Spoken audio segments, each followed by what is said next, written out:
So you start right here with the data center demo, log in. Once you've logged in, you can then jump straight into a rack builder. So the rack builder automatically, in this case, snaps a rack in. You could come over to racks and choose your specific racks that you want to snap in. And then once you've got a rack in, you add accessories to that rack, such as the PDUs. So we need 2 PDUs, so we snap one in, and then we snap the second. So there's one, here's the other one. Then we'll snap in 2 cable lacers. So I snapped in one, snapped in the other. And just to show that those snapped in, I'll flip over to the left side. There you'll see the cable lacers. And then if we go to the rear, you see the 2 PDUs. Okay, so now we'll go back to the front. Now we're back on the front of the rack. We'll come over to the systems. We'll first snap in a spine switch. Then we'll snap in a leaf and a management. I did that backwards, but same difference. And then we'll snap in a couple of these R730s and R630s.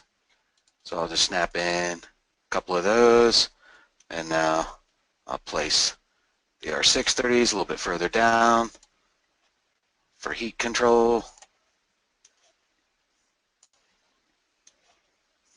Okay, so now we've got a few items in a rack. I'm going to flip around to the rear of this rack. So here's the rear of the rack. We'll come over to the wiring.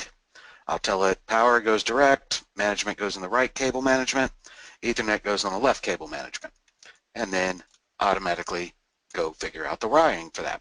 So that's added all the connections I need. If I needed one more manual connection, I could come in here and say from the port on my spine switch, right there, to the port, or for the first port on my spine switch, to a port on the management switch here. I'm going to go on the first port on there. I want to run a direct cable between those two. Done. So now you can see I've wired those two together. And then I can scroll down the list of the various areas here. If I highlight that one I just added, you'll see it in the interface turn red there. So I know exactly what I'm looking at. You can also see the required length is 33.3.03 inches.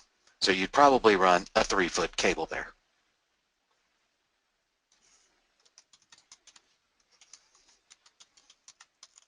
And then of course we show you everything that got added right here. And you can of course go to more details. And then from there we push out to a completed design and or quote that has all of the products on it.